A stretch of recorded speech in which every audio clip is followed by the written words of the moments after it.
पता है ना कि हमारे शरीर को ऊर्जा कैसे मिलेगी। जब हम लोग भोजन करते हैं तो भोजन का पाचन होता है ना। उसके बाद क्या होता है कि मतलब पोषण के रूप में हमारे शरीर को ऊर्जा मिलती है। तो ये जो प्रक्रिया है पूरा कि हम लोगों का जो भोजन का पाचन है वो कैसे कैसे होता है, ये जो है देखो हमारे शरीर का क्या है, ये संरचना है। ठीक है, आप लोगों को पता है छोटी आंत इसमें सबसे इंपॉर्टेंट होती है। जो भोजन का पाचन है उसके लिए क्या है, छोटी आंत जो है वो सबसे इंपॉर्टेंट शरीर का अंग है। ठीक है, तो सबसे हम लोग पहले क्या देखेंगे, देखो मुख है। मुख के माध्यम से हम लोग कोई भी भोजन, जो भी प्राणी होते हैं, जीव जंतु होते हैं, वो क्या होता है, मुख के माध्यम से ही भोजन को ग्रहण करते हैं, है ना। अब ये मुख जो है यहाँ से लेके यहाँ तक की जो पूरी संरचना है वो एक नली होती है। ठीक है, ये नली के फॉर्म में दिख रहा है ना आप लोगों को, देखो सब कुछ नलिका के फॉर्म में दिख रहा है ना। तो मुख से लेके जो नीचे गुदा द्वार है उस वो जो पूरी संरचना है उसको हम लोग बोलते हैं आहार नाल। ठीक है, यहाँ से लेके पूरी यहाँ तक की जो संरचना, देखो पूरी जो संरचना है आपको नली के फॉर्म में दिख रही होगी, छोटे छोटे पाइप के फॉर्म में। तो यहाँ से लेके यहाँ तक की जो संरचना है उसको बोलते हैं आहार नाल। ठीक है, समझ में आया। वो कितना होता है, 8 से 12 मीटर लगभग सभी के शरीर में ये पाया जाता है, जिसकी लंबाई होती है लगभग 8 से लेके 12 मीटर तक। ठीक है, समझ में आया। अब ये जो आहार नाल है ये क्या है, अलग अलग भागों में बटा हुआ होता है। मतलब पहले हम लोग मुख का देखते हैं, फिर उसके बाद अमाशय है, फिर छोटी आंत होती है, बड़ी आंत होती है, ऐसे करके वो अलग अलग भागों में बटा हुआ होता है। ठीक है, समझ में आया। फिर देखो आहार नाल को सबसे पहले हम लोग क्या देखेंगे, मुख गुहा। ठीक है, मुख एवं मुख गुहा। मुख आप लोगों को पता है, आप लोग ऐसे समझ रहे हो। ठीक है, सबके शरीर में पाया जाता है ना मुख। तो मुख क्या होता है, 2 जबड़ों के बीच स्थित होता है। देखो हमारे मुख के ऊपर और नीचे जबड़े पाए जाते हैं ना, और जो मुख है वो कहाँ खुलता है, मुख गुहा में। मुख जहाँ पे खुलता है, एक देखो मुख से लेके गले तक का जो भाग होता है, हमारे मुंह से लेके गले तक का जो भाग होता है शरीर में, उसको क्या बोलते हैं, मुख गुहा। ठीक है, हमारा मुंह यहाँ है, फिर वो अंदर जहाँ पे खुलता है, मतलब एक नलिका टाइप की होती है, वो जो कंप्लीट पार्ट है उसको बोलेंगे मुख गुहा। ठीक है, मुख और मुख गुहा, इसके अंतर्गत क्या होता है, मेन रूप से 3 पार्ट होते हैं। देखो सबसे पहले आपका होता है तालु, जीभ, और तीसरा आपका होता है दांत। ठीक है, तालु किसको बोलते हैं, तालु क्या करता है ना, जो मुख गुहा है, मतलब मुख गुहा मतलब मुख से लेके गले तक का जो भाग होता है, मुंह के माध्यम से हम लोग भोजन करते हैं। तो जो ये तालु है ये क्या है, मुख गुहा के छत के रूप में कार्य करती है। जो आप लोगों के दांत, ये वाला जो हिस्सा होता है ना ऊपर वाला, उसको हम लोग बोलते हैं जो कठोर होता है। आप लोग जीभ को जब ऊपर ऐसे टच करते हैं तो क्या होता है, वो हिस्सा कठोर होता है, और पीछे की तरफ जाएंगे तो क्या होता है, नरम होता है। समझ में आ रहा है। तो उसको क्या बोलते हैं हम लोग, तालु बोलते हैं। जीभ आप लोगों को पता है सभी के शरीर में होता है ना। जीभ क्या करता है, जीभ जो है वो स्वाद पता चलता है। जो भी प्राणी होते हैं ना, जो जीभ है मनुष्य के शरीर में, उसमें छोटे छोटे क्या पाए जाते हैं, स्वाद कलिकाएं पाई जाती हैं। ठीक है, तो ये जो स्वाद कलिकाएं हैं इनके माध्यम से क्या होता है, हम लोगों को किसी भी चीज़ को जब हम लोग खाते हैं तो स्वाद का पता चलता है ना। तो वही क्या काम करता है, स्वाद कलिकाएं ही मनुष्य के शरीर में स्वाद का, मतलब ये एक तरह की क्या है, संवेदी अंग होती है। आप लोग क्या खा रहे हो, कैसे खा रहे हो, उसका पता किससे चलता है, स्वाद कलिकाओं के माध्यम से।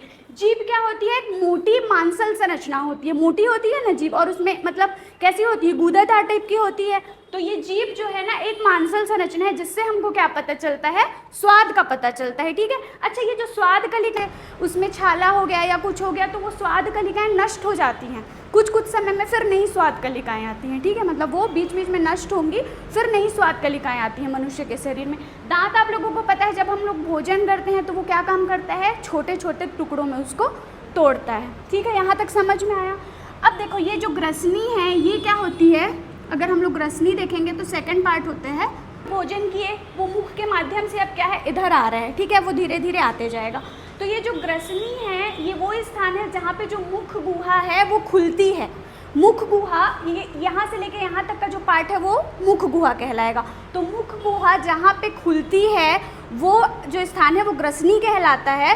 ग्रसनी क्या है, फनल के आकार की होती है। फनल आप लोग प्रयोगशाला में यूज़ किए होंगे ना, ऐसे केमिस्ट्री का प्रयोग करते हैं तो जो लोग भी किए होंगे, ऐसे लंबा पाइप के समान का होता है, उसको क्या बोलते हैं, फनल बोलते हैं। ठीक है, तो ये ग्रसनी जो है फनल के आकार की होती है, जहाँ पे क्या है, मुख गुहा आपका खत्म हो रहा है। ठीक है। मुख गुहा जहाँ पे समाप्त हो रहा है उस स्थान को बोलेंगे ग्रसनी, और ये जो है फनल के आकार का होता है और इसकी जो लंबाई होती है 12 सेंटीमीटर होती है, ठीक है। ये इसका कुछ बहुत विशेष महत्व नहीं है। ये क्या करता है, जो भोजन हम लोग खाए हैं, दांत के द्वारा चबाए हैं, उसको आगे ले जाने का कार्य करता है, ठीक है। वो ग्रास नली में लेके आएगा। देखो धीरे धीरे बढ़ रहे हैं हम लोग, आप लोग डायग्राम समझ जाओगे तो समझ में आ जाएगा। मुख के माध्यम से हम लोग भोजन किए, ये 3 उसके पार्ट होते हैं, तालू, जीभ और दांत, ठीक है। ये आप लोगों को इसका काम पता है ना, ये क्या का काम करता है। अब आपका आता है ग्रसनी, जहाँ पे मुख गुहा समाप्त होती है उस स्थान को क्या बोलते हैं, ग्रसनी, ठीक है। ये जो है इसका अगर आप लोग साइज देखेंगे, इसकी आकृति देखेंगे तो वो फनल के आकार की होती है, ठीक है। फनल यानी जो प्रयोगशाला में लंबा पाइप होता है ना, प्रयोग करते हैं केमिस्ट्री का, उसको बोलते हैं फनल। इसकी लंबाई देखो 12 सेंटीमीटर होती है। ये क्या काम करती है, मुख गुहा और ग्रास नली को जोड़ने का काम करती है, ठीक है। समझ में आया, मुख गुहा और ग्रास नली को जोड़ने का काम करिए। अब हम लोग आते हैं, ठीक है, तीसरा ग्रास नली में।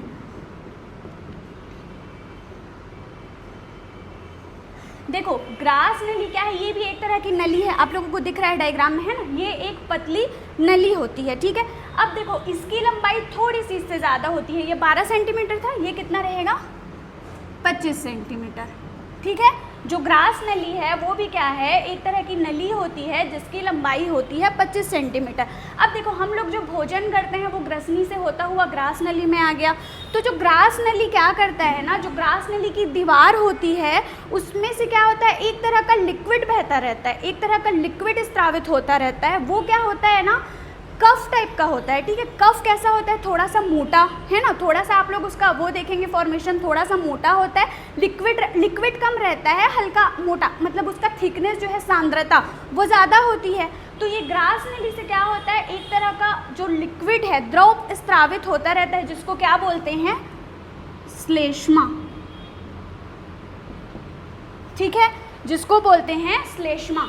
अब क्या होता है ना, ये देखो क्या काम करता है, आप लोग भोजन को यहाँ तक तो ले आए, लेकिन क्या होता है ना कि आपको आप लोग खुद सोचो, जैसे कोई भी चीज़ आप लोग लिक्विड के फॉर्म में जब लेते हो तो आपके शरीर में ईजिली वो चली जाती है, लेकिन आप ठोस के फॉर्म में लेते हो तो उसके लिए मेहनत करनी पड़ती है ना। तो ये श्लेष्मा जो लिक्विड रहता है, ये क्या काम करता है कि भोजन को ईजिली से आगे अमाशय तक सरका देता है।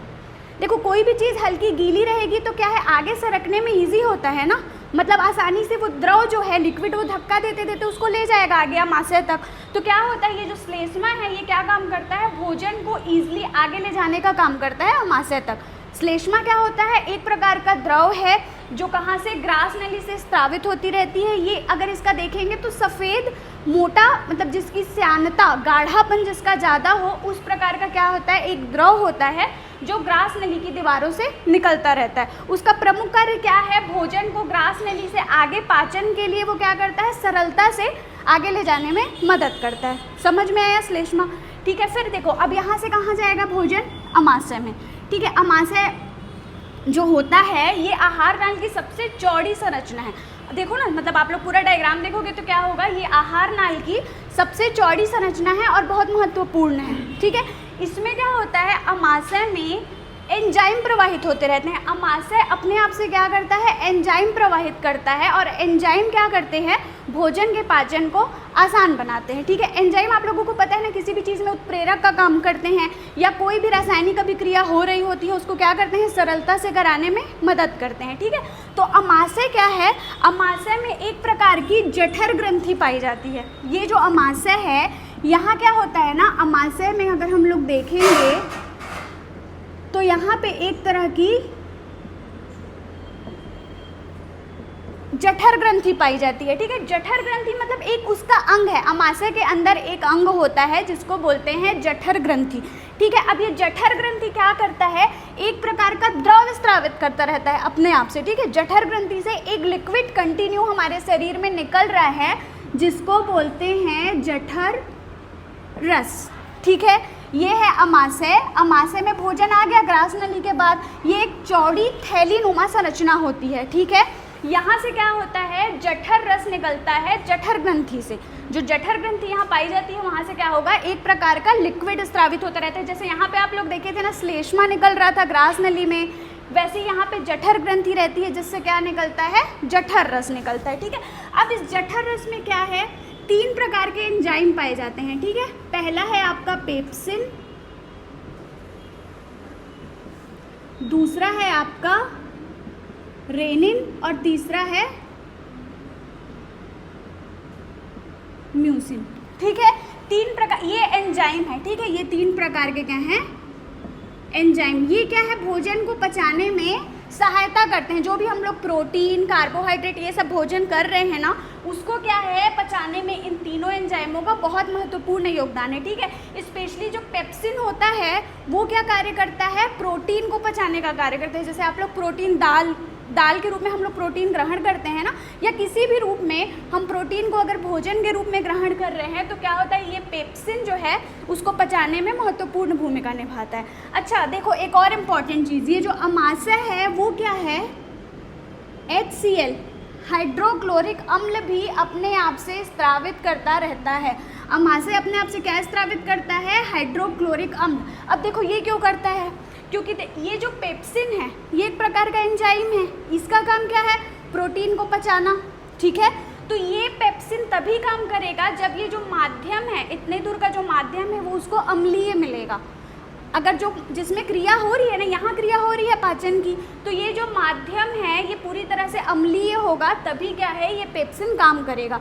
तो इसलिए HCl वहाँ से कंटिन्यू स्रावित होता रहता है, हाइड्रोक्लोरिक अम्ल। और एक और चीज़ होती है, देखो हम लोग जो भोजन करते हैं, आप लोगों को पता है, अब ऐसा तो है नहीं कि बहुत अच्छा भोजन जो है वही हमारे शरीर में जा रहा है। बहुत प्रकार के जीवाणु भी तो हो सकते हैं ना, मतलब जीवाणु या जो भी ऐसे पदार्थ जो हमारे शरीर को नहीं चाहिए, है ना। तो क्या होता है, ये HCl ऐसे पदार्थों को या ऐसे जीवाणुओं को जो हमारे शरीर के लिए उपयोगी नहीं होते, उनको नष्ट करने का भी कार्य करता है, ठीक है। जो HCl है देखो, उसके दो कार्य हैं।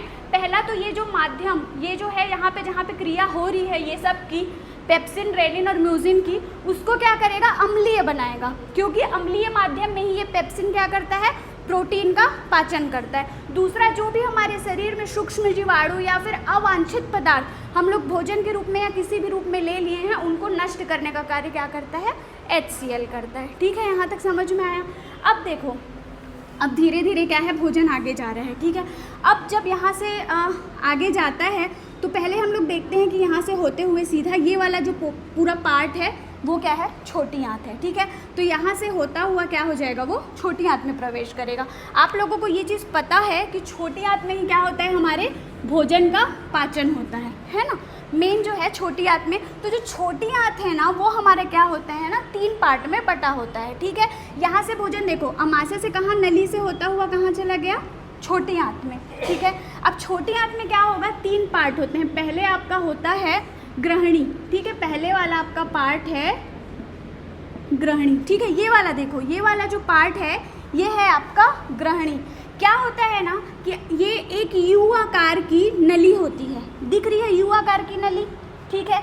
इसमें क्या होता है, देखो ये एक पार्ट है क्या आपका, अग्नाशय, ठीक है, और ये एक आपका पार्ट है यकृत। ये दोनों देखो आपस में जुड़े हुए हैं ना, यहाँ से ग्रहणी से जुड़े हुए हैं ना, ये अग्नाशय और ये आपका यकृत। अब हम लोग देख लेते हैं ये लोग क्या क्या काम करते हैं। देखो, हम लोगों के जो भोजन का पाचन है वो पूरी तरह से एंजाइमों पे ही डिपेंड है। जो अलग अलग जो पार्ट हैं शरीर के, अलग अलग जो भाग हैं, वो अलग अलग तरह के क्या करते हैं, एंजाइमों का श्रावण करते रहते हैं, उसी से हमारे भोजन का पाचन होता है। यहाँ पे हम लोग तीन देखे, पेप्सिन, रेनिन और म्यूसिन, ठीक है। अमाशय में देखे ना तीन। अब देखो ये जो अग्नाशय है ना, ये भी एक प्रकार का रस स्रावित करता है, अग्नाशयी रस उसको बोलते हैं, ठीक है। अग्नाशय से क्या होगा, एक तरह का रस स्रावित होगा जिसको बोलेंगे अग्नाशयी रस, ठीक है।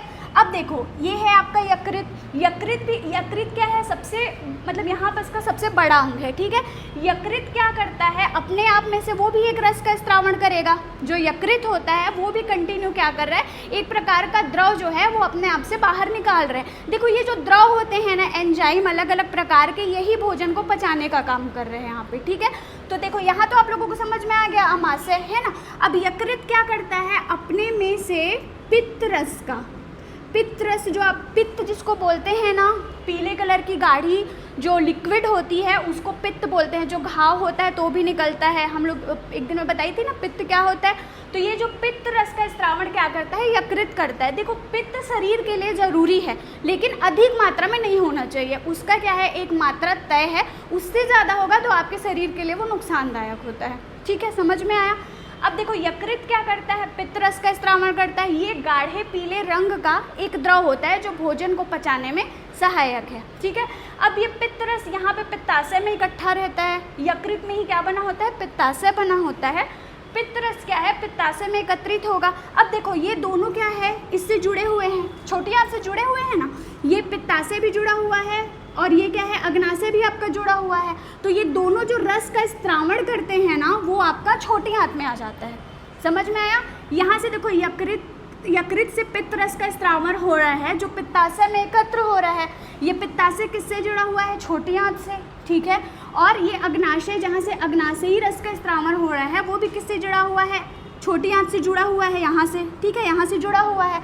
तो यहाँ पे ये दोनों आ जाएंगे। ठीक है, दोनों रस यहाँ पे आए छोटी आंत में, और आपका आंत में से तो रस बह ही रहा है। आंत में भी एक प्रकार का रस होता है जिसको बोलते हैं आंत्र रस।